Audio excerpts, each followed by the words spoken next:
the interesting people that were most concerned about it were our parents. What are you going to do about retirement? What are you going to do about health insurance? All those questions that people who grew up in the Depression area would naturally ask. And our answer, the response to that was, well, God's told us to go. We're trusting Him with that. And even though they were believers, and even though they shared the same faith, that was really hard for them to grasp because they had spent their life trying to build secure things themselves in the face of growing up in the Depression. Hey, everybody. Welcome to the View from the Top podcast. We're so glad you're here this week to listen in. Big A in the house. Come on, Wally. Doing good? I'm doing okay. I'm getting still over this cold stuff. I know, but you're getting better. I mean, how many weeks is this thing going to last? I think you're milking it for all it's worth. Oh, man. I don't think my wife's not saying that. So I know it's a little cooler weather here. It's probably harder to get over cold. Yeah, I don't know. You're doing better. Week after week, you keep getting better. So we'll get there. We'll get there. Making progress. I'm pretty excited about our guest today, but before we get into that, because the whole topic's on transition, and I was thinking over the course of my life, 43 years now as an entrepreneur, the transitions that I had, and as I was preparing to do the interview, I was reflecting back on transitions in my life and how I've handled transitions. I know a lot of people out there that are listening to us today are going through transitions of one form or another. But one that I was primarily thinking about was in my mid-40s, and I'd sold a business, and I was like, okay, I'm good, I'm done. And then about 18 months after that, I was like, oh my gosh, I'm bored out of my mind. Like, I wish somebody had warned me that I was going to be so bored, and, eventually went back and did other companies. But I want to encourage people that are going to listen to this interview today to really think through your transitions, think through the situations that are ahead of you, and kind of fast forward in your mind and say, hey, what is it going to look like afterwards? Like, we're all excited, when we sell a business or we do something that's going to be different, but we don't give enough thought to after the transition, right? It's like, what is life going to look like? But man, Steve Kinsley hit the nail on the head today, didn't he? I mean, the guy's a transition machine. I felt like this was a 40-minute interview, whatever it was. Like, it's not heavy in the sense of like sad. I mean, there's the joyful ending for sure, right? Sure. But there is so much life that he shares in 40 minutes that, like, I think you mentioned it toward the end of the interview. It's like, man, these last few minutes have been wow. Like, talk about changes, and I can't imagine becoming you had your whole life. You've I'm not going to give it all away, but you've had your whole life. You're 55 years old and you become a single dad of an 11-year-old from a different country. Right.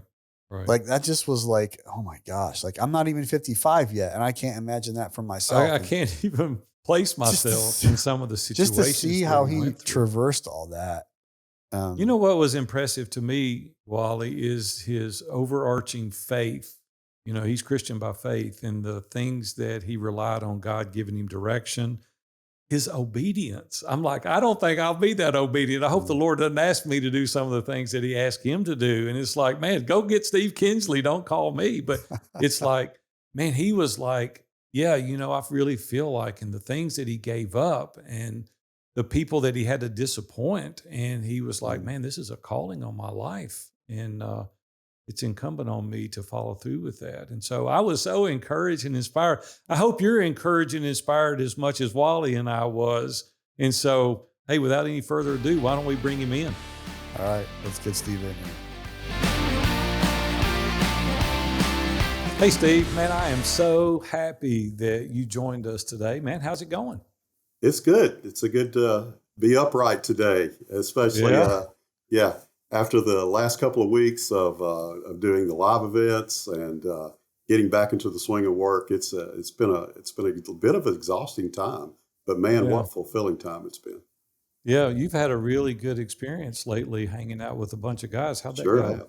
Sure have. It's been going really well. Those guys, some of them have been friends for 5 years, 6 years almost now. Wow. Y'all got together for 2 or 3 days. I think you had your fall Yeah, we had event. our fall meetup. We had it in Tampa, Florida, the week after the hurricane.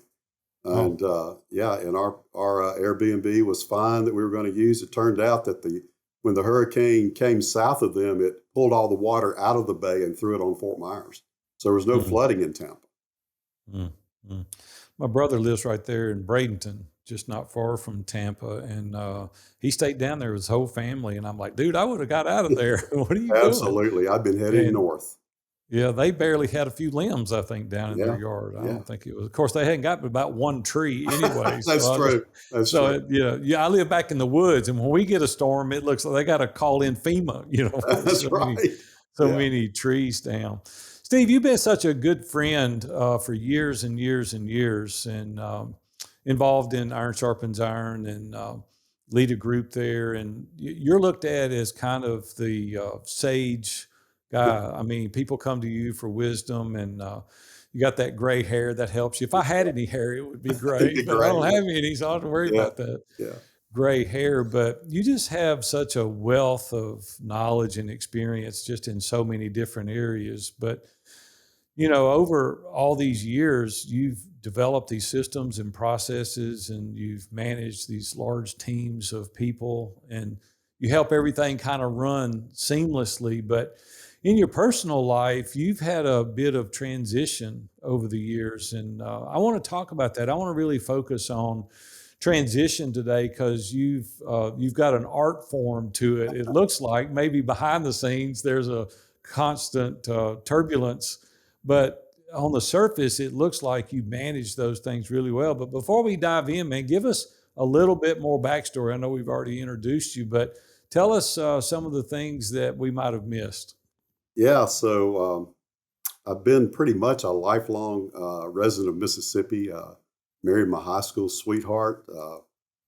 We raised 3 children in this area who are now all married and have given me 5 grandchildren, which are just I think, Kevin, you're a recent grandparent, aren't you? So man, that's one thing that just steps up your game when you've got grandkids. I And agree. and then about in the early 2000s, after the dot-com bust, one of the companies that we were involved in just got caught in that financial crisis. And so we made a life shift. And in 2004, my wife and I moved to South Africa to do mission work. So we did a complete life change at that point, and spent 6 years doing that. And then had to transition back into life in the United States. So my one daughter got sick during that time, and she was a single mom, and it was clear that the Lord was leading us to come back to She America. got sick there, or she got No, sick she here in was the in the States? United States.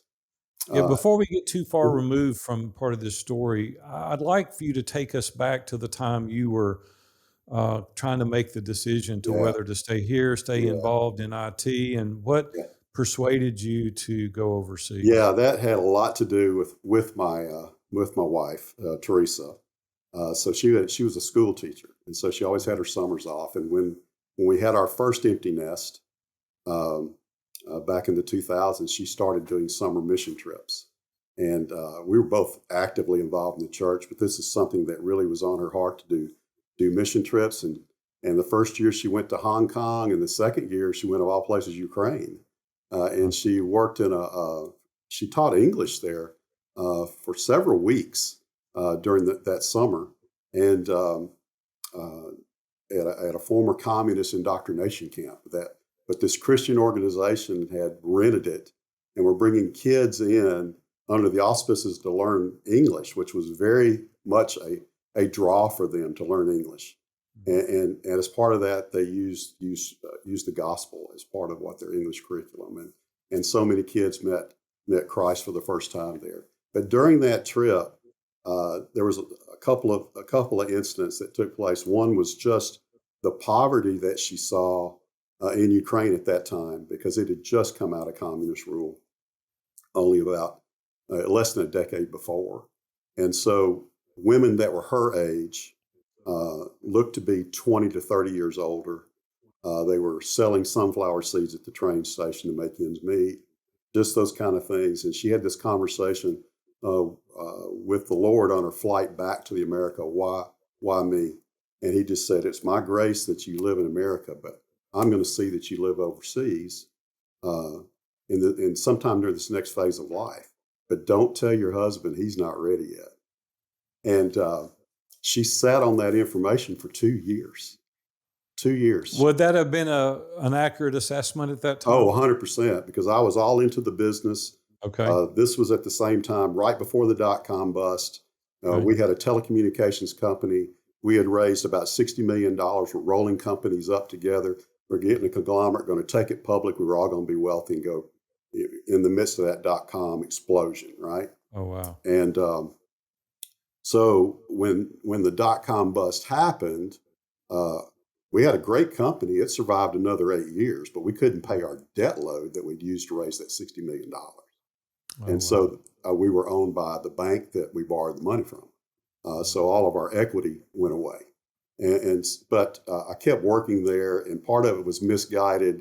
It was probably misguided on my part. I was trying to take care of the people that were there. God never told me to do that. But it was in my heart to make sure that they were able to either keep their job or transition smoothly out. And so I stayed there about another 3 years. And during that time, I knew that I needed to look for what was next. I had worked for a man in another, early in my career, I'd worked for a man who had become ambassador to Portugal. And he was trying to encourage IT professionals to come partner with Portuguese companies and come over there and do some joint ventures and help build the economy in Portugal, along with partnerships from America.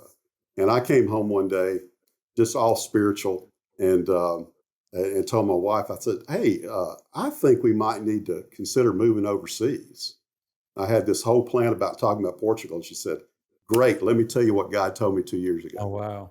Wow. And, Were you nervous that she wasn't going to be interested in doing that? Like, did y'all have the same feeling? Were you like, are you no, excited? that And was you're like, that was probably me processing in my head right. at the time, and she had been looking for the opportunity to share this information. Oh, wow. That was perfect. And so it really took me aback. And I probably processed that for about 6 months until I felt like, okay, this is probably something we need to pursue. And we began to look for opportunities and ways to go overseas. Now, Africa was not on the radar at all, but we met a couple in our backyard. I was driving through a coffee shop. A lady that owned the coffee shop was there and serving my coffee. She said, have you met my friend Brenda? She and her husband just got back from South Africa, and they're looking for something, and they're looking to expand their ministry. And we began conversations with that resulted in us moving to Johannesburg, South Africa in 2004. How much time elapsed from the time y'all started talking to this couple until you decided to move? We decided to move in about 3 months. It took another 8 or 9 months for us to be able to pull the trigger on that. So I want to know what was transpiring in those conversations in that 90-day period between you and Teresa. Yeah. Like, what were the conversations like? Because the audience listening today, I'm sure, is very interested in that because they're going through transitions. Maybe Yeah. they've got right. And so there's all kinds of excitement because we saw where it could go.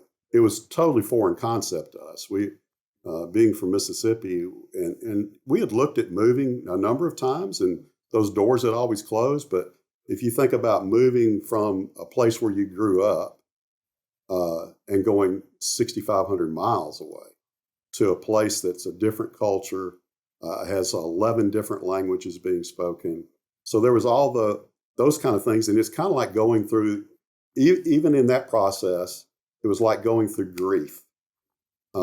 Those 5 steps of grief that you have: denial. And our denial wasn't about whether we should go or not, but what's life going to be like for the people that we're leaving behind. And then I actually went through a little bit of anger during that time as well. And it was who anger. were you mad at? Who were you angry at? It was interesting. It was the people I were mad at were the people who didn't get what we were doing. The people would say, why in the world are you doing that? Yeah. Why are you selling your house? Why are you leaving your town? Right. Why are you leaving all your friends? Those were big questions. That's the people, it was odd. That's the people that I was angry at. It didn't last long because the Lord helped me Sure. process that real quick. That's good to But hear it, though. It's good to hear yeah, that people going through transition today are angry and, rightfully so, and you experience the and same. and so when we made the decision to go, um, telling our family, hey, this is September of 2003, and we said we're going to be gone by Christmas. We're going to spend Christmas in South Africa. Mm. Was our original plan. Now, God had other plans because I couldn't get our big house sold to free us up from that debt to be able to actually do what we wanted to do. But How did your children respond to my that? children they were all for us. My oldest son was in ministry. He fully understood the calling. Our other kids were very supportive of it as well. How old were the kids at that They time? were in they were in 2004. They were in their mid-20s. Okay. Mid So 20s. none of them at home. No, Okay. they were either off at school or out working. I got you. The interesting people that were most concerned about it were our parents. What are you going to Mm, do about retirement? What are you going to do about health insurance?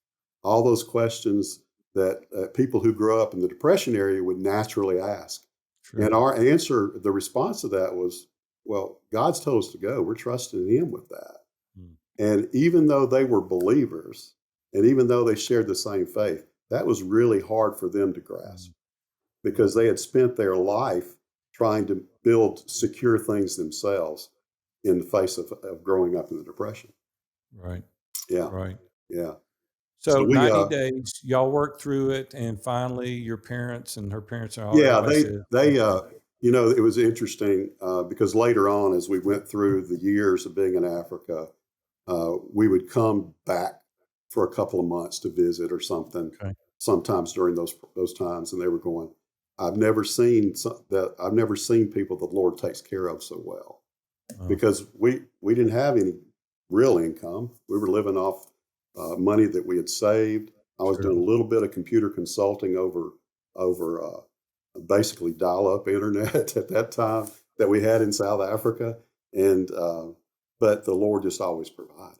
Just Before you take us to Africa, before we get over there, if you had it to go over, like, would you have done some things differently? Would you have processed it differently? Would you have asked other questions? Like people that are facing this today, is yeah. there any advice you So I would think give to the them? biggest thing I would do over is really look at why I was angry.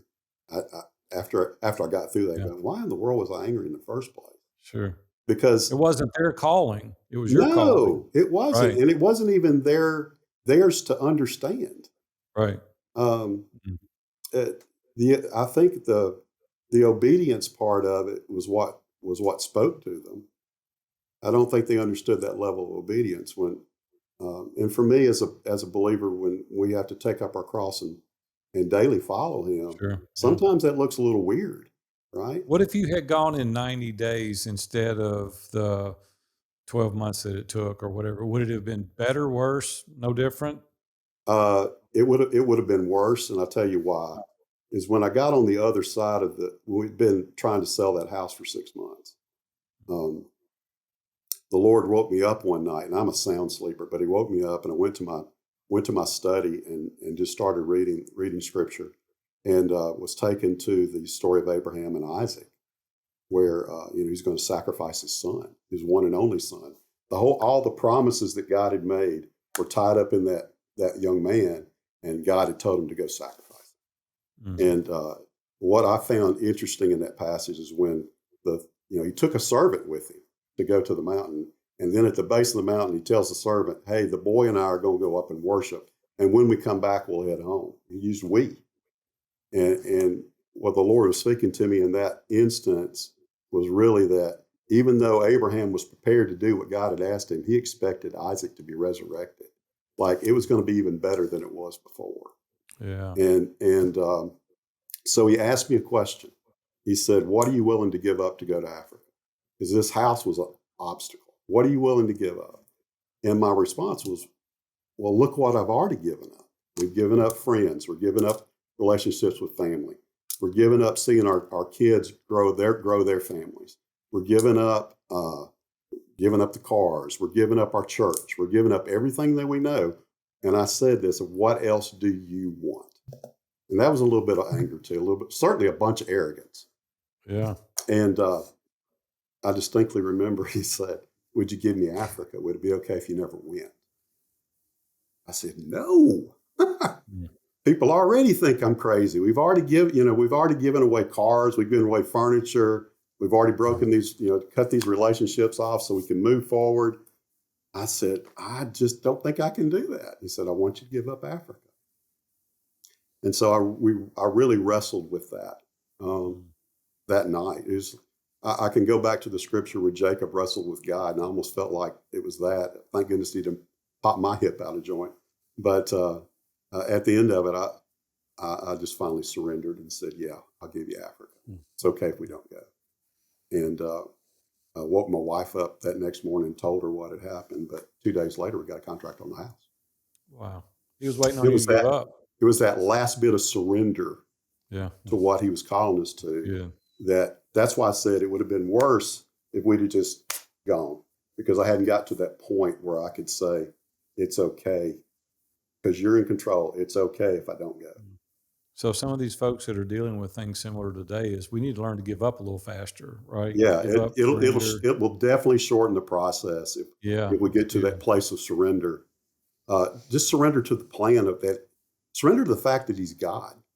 Yeah, he knows a lot more than I do. Great story. Yeah. So take us to Africa. So we get to Africa, 2004, and we knew one couple that were there, and they decided we could stay with them. They weren't a wealthy couple by any stretch of the imagination, but they did have 2 cars, and so the wife said, "You can use our car while you're here." Well, on our flight over, we landed. They pick us up at the airport, and we discovered she had totaled the car the day before. So we're down to 1 car, which means they had to go to work. So it left Teresa and I at their house with no way to get around. And we were there for 6 weeks in that place. And the other thing about that transition, again, the Lord's hand's in it, because from the time that we got that contract on the house, and the time we moved, I made 2 trips to Africa to get us a place to live. My dad died in the midst of that. Had a stroke and died while I was in Africa. Came back to do his funeral. All the passport stuff, all the visa stuff, all that was all happening. And when we got to Africa, we were exhausted. Mentally, emotionally, physically exhausted. And he used that 6 weeks to let us recover. So it didn't look like we were doing anything, but we weren't prepared to do anything.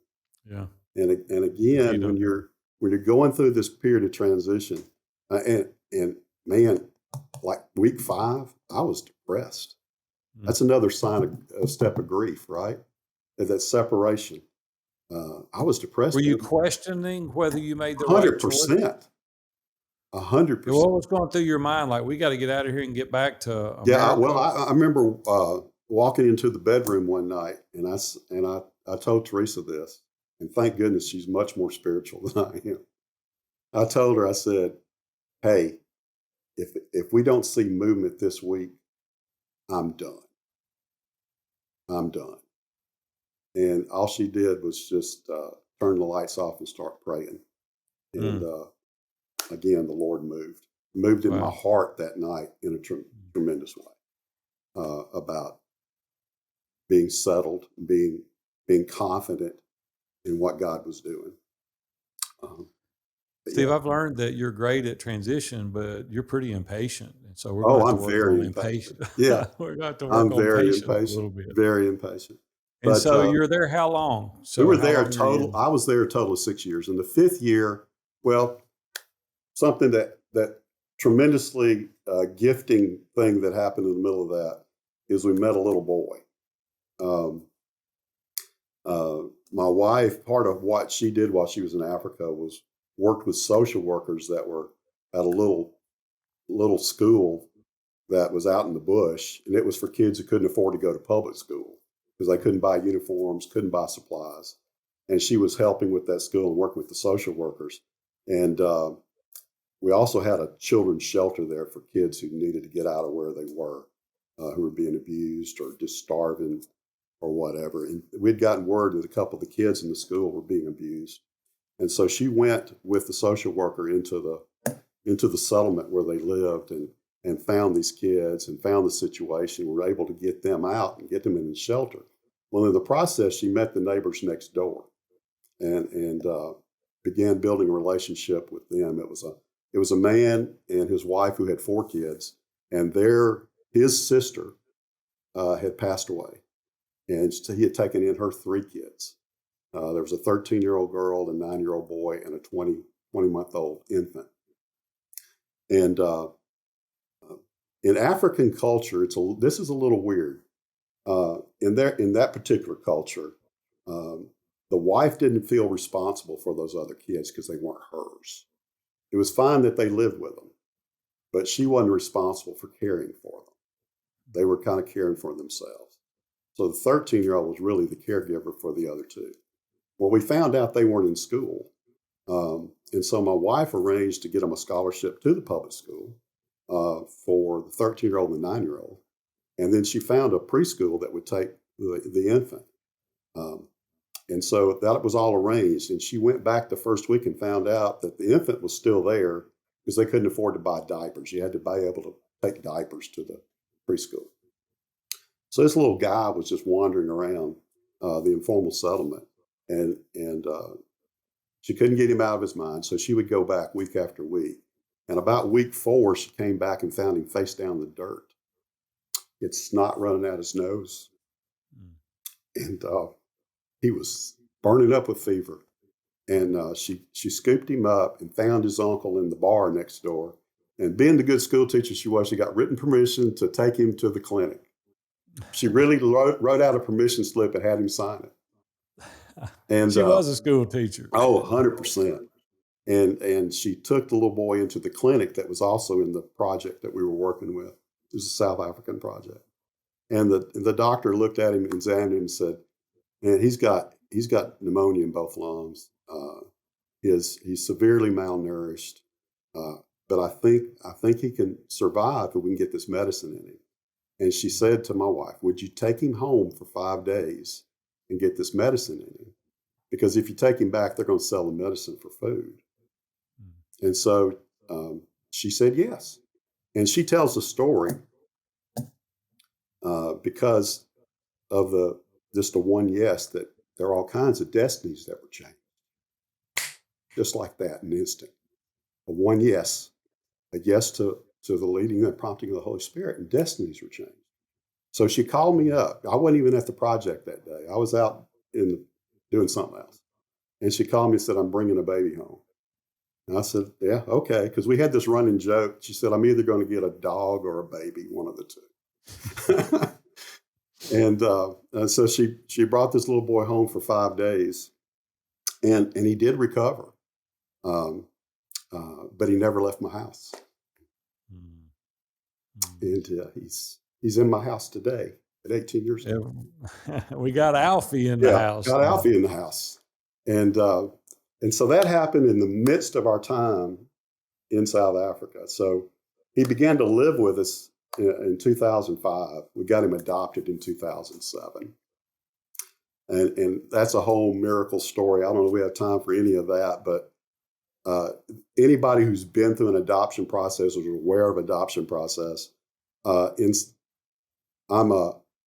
that time, I'm a 47-year-old white male from America who has a volunteer's visa to be in the country because I can't legally work there because I would take a job from an African. That can't happen. So that's my status there. And they were at the time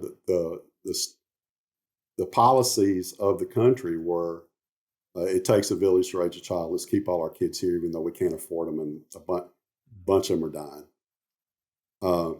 And we went to adoption agency after adoption agency after adoption agency, and they told us, they said, "You will be the last people you will be the last people that the government will give this child to. And so understand that he was living with us. We had no legal standing with him. We stayed in touch with the uncle all the time so that he would know that he was okay. If we had to take him, we had one friend who was a doctor, one friend who was a dentist, and they would treat him. Because if we took him to the hospital, they would take him away from us because we didn't have any legal rights to him. We were just two white people with a little black baby. And so, but anytime we took him to the doctor or took him to the dentist, we would write that up and fax it to social services. So they always have a record about where he was and how he was. We always reported where he was. And, but the miracle of the adoption is there was a social worker from the government that came around the project a year and a half into Alfie living with us and said, I'll take your case. And I never paid a dime to an attorney. I'd never met the judge who granted us our adoption. Only time I went to the court was to get them to make a copy of my U.S. passport. And I got a text message that says, it's done, come get your papers. Wow. That's nothing but God. Nothing. Steve, let me ask you a question. That's another transition. That's the reason we wanted you on here today, man. Your whole life has been peppered with transition. So you got kids at home in America. You done your thing, right? I've already sent them to school. I've already raised them. Like, what was going on with you and Teresa? We got this baby there. It's a couple of years old. You're giving it medicine. At what point did you feel this, like, something more here than us just giving this kid medicine? There's 2 points to that. Teresa knew the day she said yes. The Lord said, this is your child. Wow. It didn't come as quickly for me. Again, like you said, we had raised 3, and there were some real challenges in that I just didn't. I mean, and I did the calculations real quick. I said, when he's 13, I'm going to be 60. You know, I'm going to raise a teenager in my 60s. That didn't appeal. But there was one day, because he would live with us, and then we'd go back to the project every day, and he'd come along. We'd have a babysitter. He just came along, and he would play and do whatever. He had a great time. He had a great life. It was going on with him. There were dogs to play with and other kids to play with and acres to roam, and he just having a great time.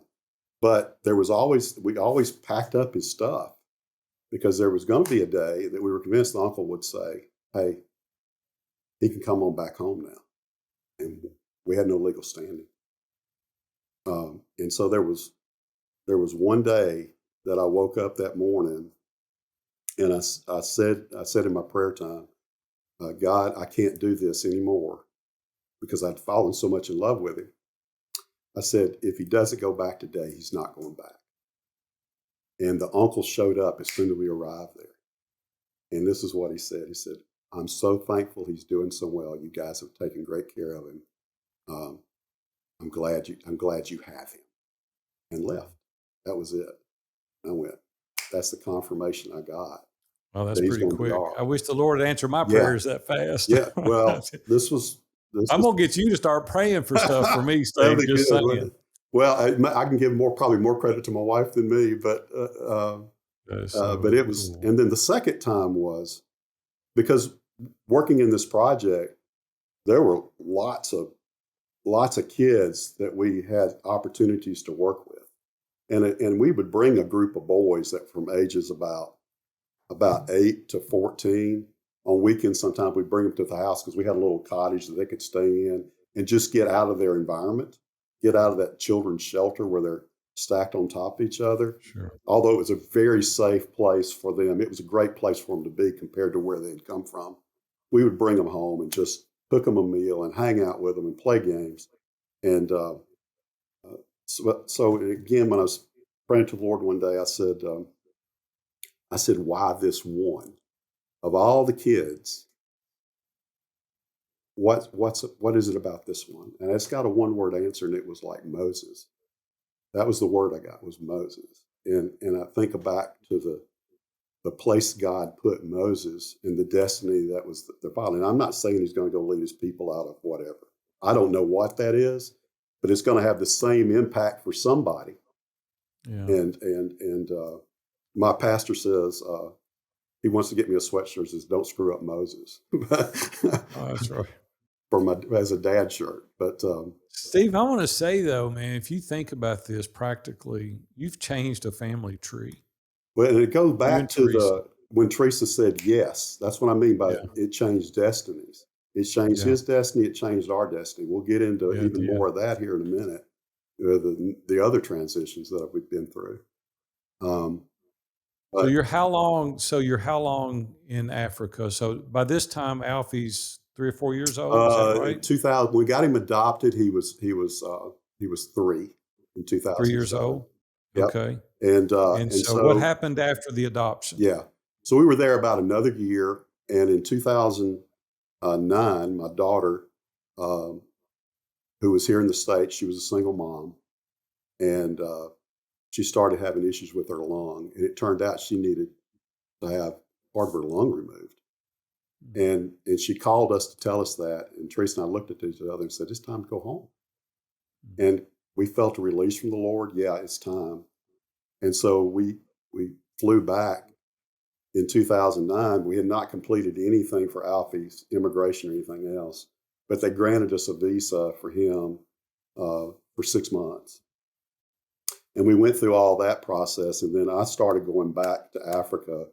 We had some obligations to some mission teams. We had some obligations for some work there. And so I went back for another year to kind of wind things up. And at the very end of that, took Alfie back to immigrate him, to get that last bit of the process done.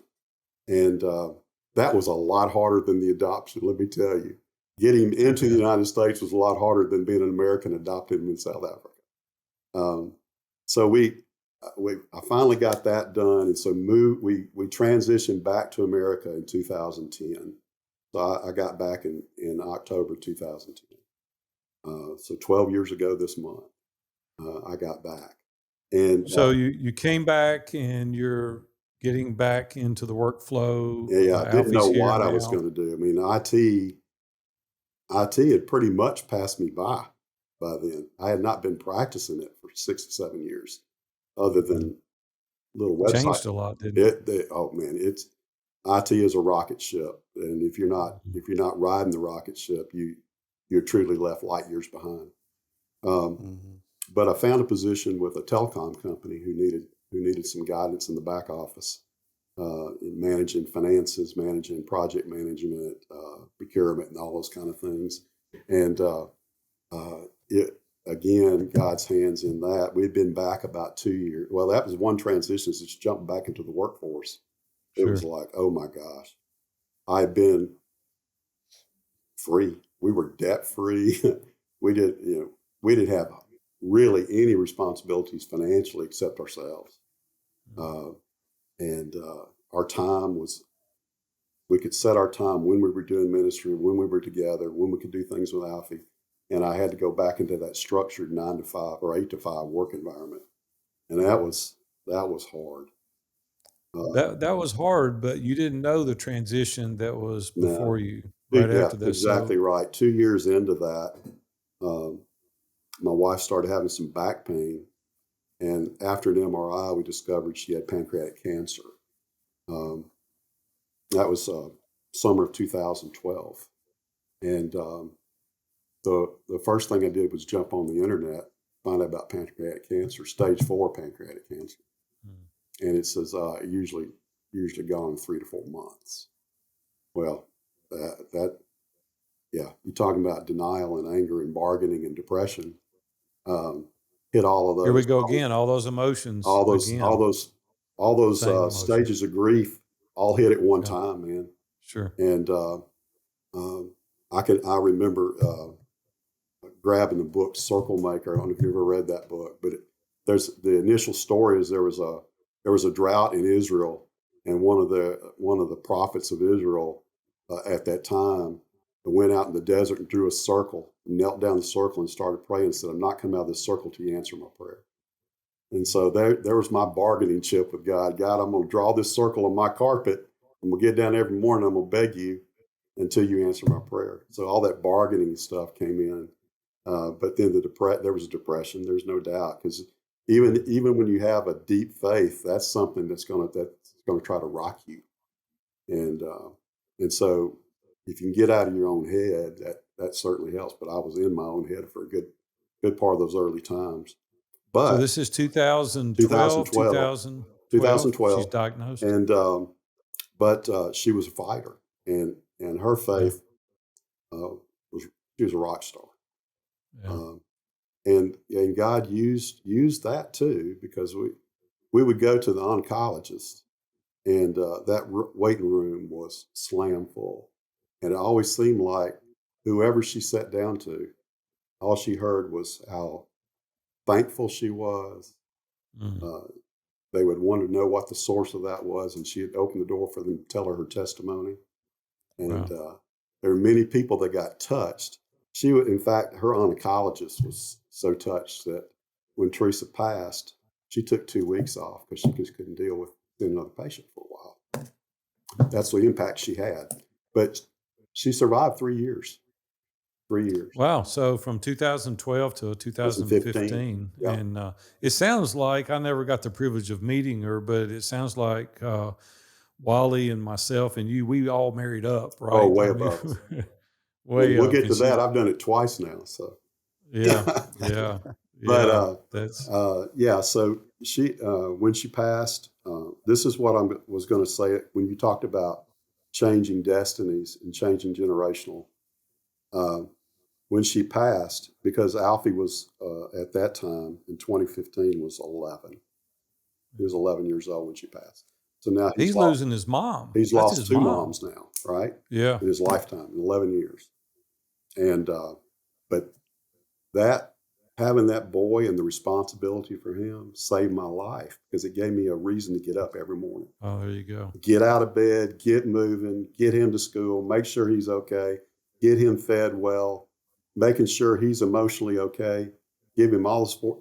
It gave me a reason to get up. And I tell Alfie all the time that his presence saved my life. The Lord arranged for him to go through some really hard things to benefit me. Wow. And Steve, anything that you would tell the audience listening today that is being confronted with something similar in nature? Is there anything you wish you had done different or had done earlier going through this process with Teresa? I wish I'd exhibited a greater faith on the front end. But as far as practical things, one thing that I did do that I think is really important is I began to establish a morning routine. So normally I would sleep to 6:30, 7 o'clock, whatever. I started getting up at 5 just to get myself prepped for the day. And I don't mean shower, shave, and all that. I mean, get your mind right. That's good. Be grateful for the things you do have. Grateful for another day that she's around. Grateful that Alfie's in good health. And build on that gratitude and spending time in the Word. And then even just prepping for my day at work. I still had to work. I couldn't just stop. That was, I will say, in God's providence, that company who hired me, the CEO of that company had lost his mom to pancreatic cancer. And so when we were diagnosed, and his dad was also on the board of Mayo Clinic in Rochester. And when she was diagnosed, he called me and said, "You take every day," he said, "don't miss an appointment." And he told me, take any day. He said, "Your job's not in jeopardy. Take every day that you need to be with her and your family. Do what you need to do." Steve, what I'm hearing you say with going through transition, you're finding preparation is vital. 100%. Getting up. When you're going through it, because obviously I wasn't prepared for the news. Neither one of us. None of us were prepared for that news. And I wasn't prepared. I say I wasn't prepared. No, I don't think you're ever prepared to lose your spouse. You can prepare your mind. You can accept it. You can get to a place of acceptance, but you're still not prepared. So you can go through a certain amount of grief, but you can't go through all the stages of grief until it's over. And so then you have to enter in that process again. And so while preparation is important, you also can't skip the steps to be prepared. You got to go through all those stages, because when you hit a diagnosis like that, your life changes. There's a transition long before there's a death. The transition happens in different ways. The transition is chemo becomes a part of your life. Doctor's appointments become a part of your life. Your responsibilities were double. They double. Yeah, or more. Yeah, they double. And we had I don't know what it would have been without great support structures, both family, church, friends. Yeah. So we had great support, but still so much of it you have to carry. And then there's a shift. There was a shift towards the end where you shift from spouse to caregiver. And that's a real thing. It's not you don't love them any less, Sure. but the relationship does change. Yeah, sure. Taking care of and them. Steve, did you ever ask why? Did you ever, early on I did. I mean, of course I did. I don't think I'd be human if you don't. But Big A, honestly, the Lord has been so gracious in our life. I really just truly felt in my heart of hearts, He's had a plan for that too. I still don't have a clear picture of what it is or what it was. But I know people were touched by that life. We had become part of a church that it was a church plant out of a larger church. We were the first funeral that the church ever had. And there were people that were impacted that came because of her reach. There were people from all over the United States that came to Jackson, Mississippi, and we got to tell her story. And they got to experience a worship service that was a celebration of life instead of a time of regret. We celebrated her life that day. And it was a hard day.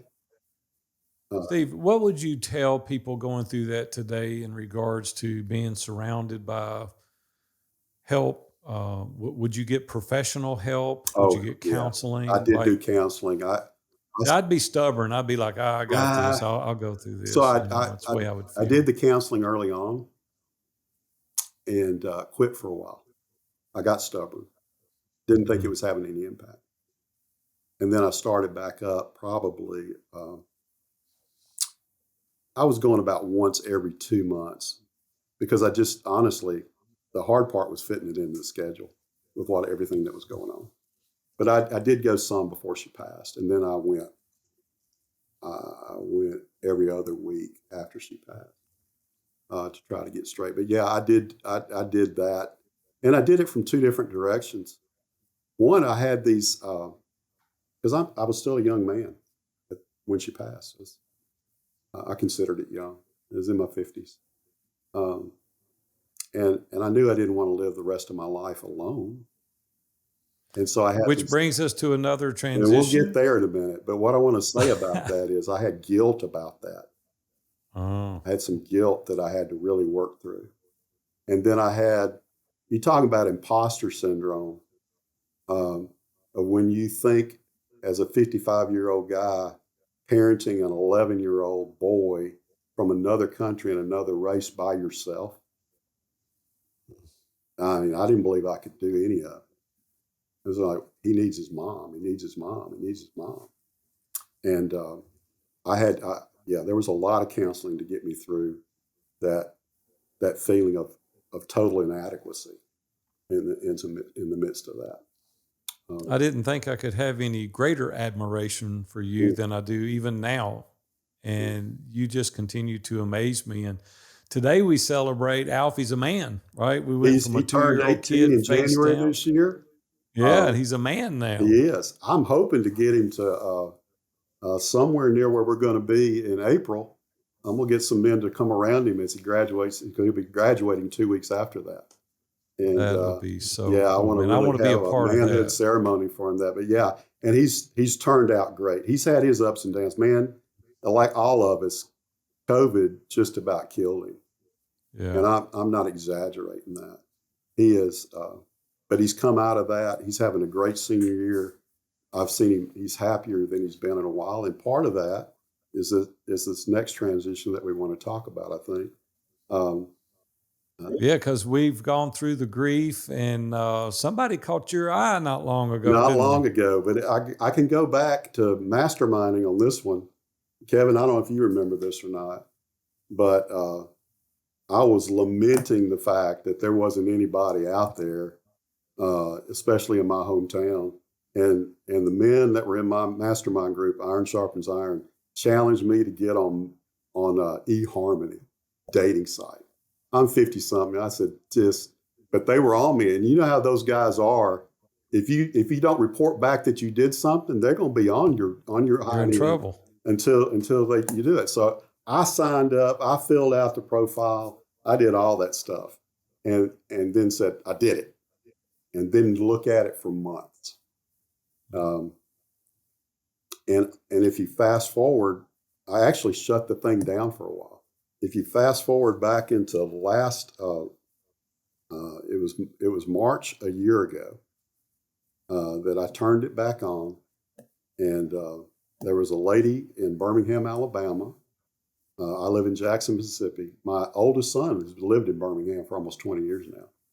There was a lady in Birmingham, Alabama that caught my eye, and we started talking. And I was actually at an Iron Sharpens Iron live event in April of last year. And April of 2021. And made an arrangement to drive back through Birmingham on the way to Jackson to have coffee with her. Turned out to be her birthday. So that was cool. But I met.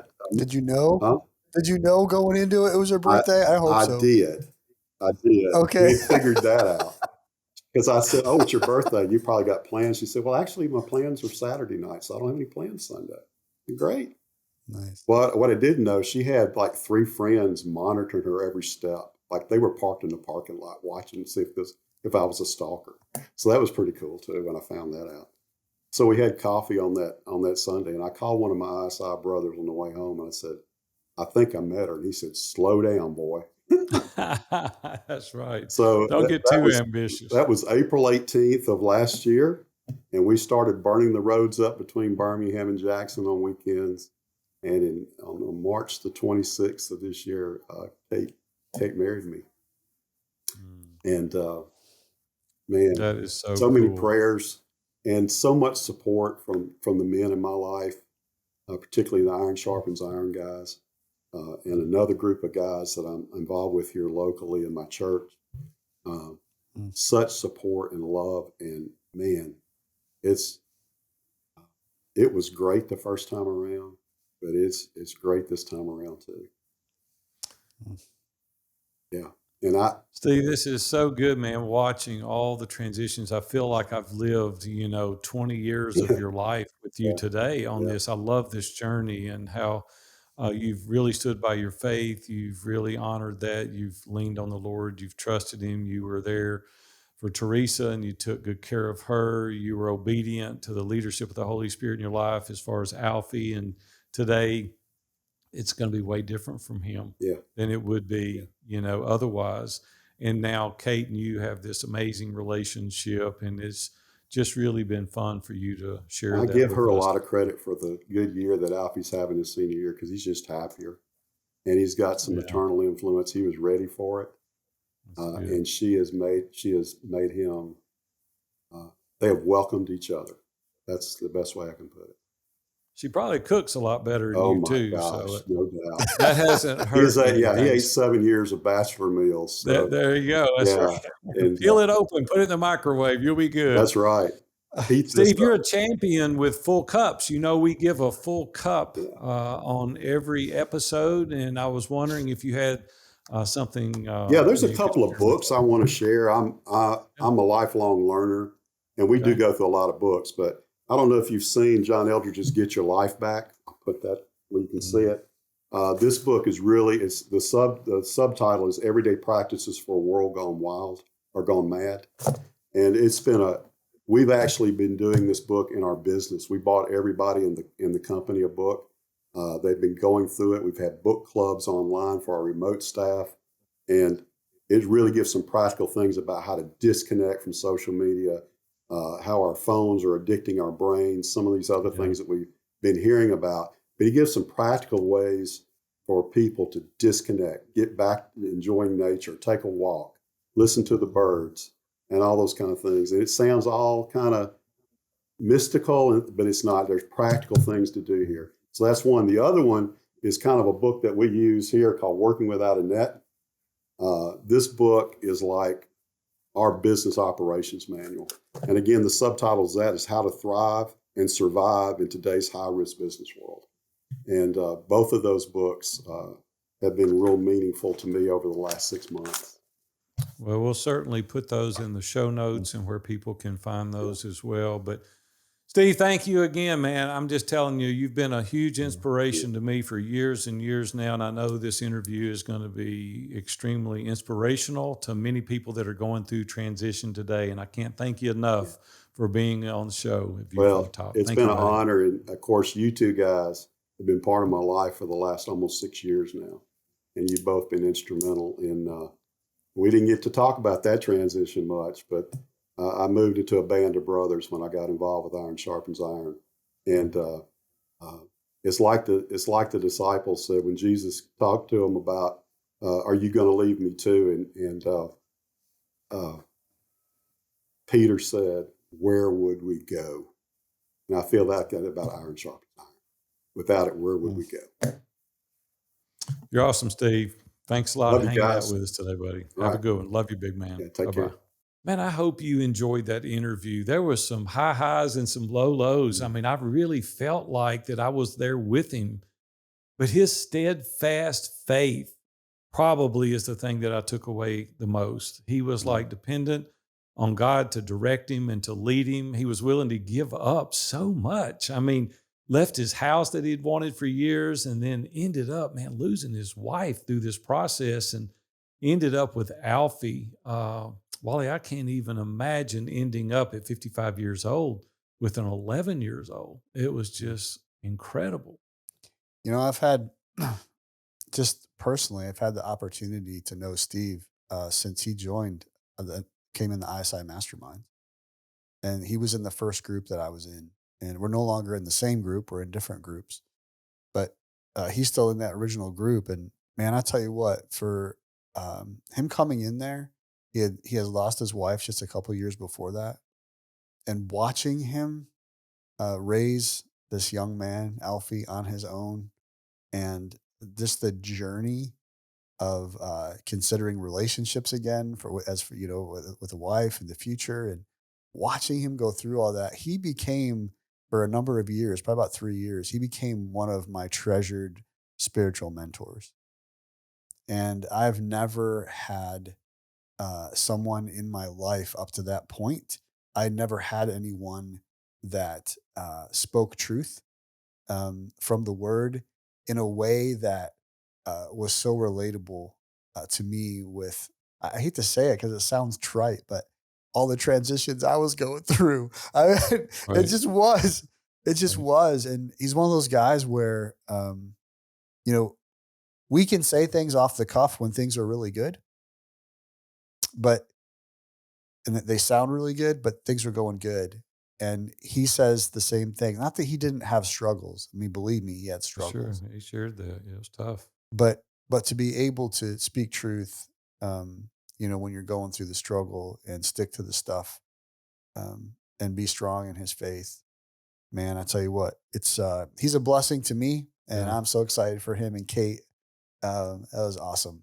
A lot of sage wisdom there that we all can learn from. And that's what I would like for you to do today is go through your own life, think through the transitions that you've had, and what measure of faith do you have? How dependent are you on being faithful to the leadership of the Holy Spirit if you're a believer? And I just want to encourage you to take these things that we've talked about today and really figure out how you can transition well, how you can leave that legacy, and how you can go out and build your own view from the top. Well, that's a wrap for this week. If you're interested in learning more about Big A or myself, you can track us down at viewfromthetop.com. You can email us at pod, that's POD, at viewfromthetop.com. We'll see y'all next week.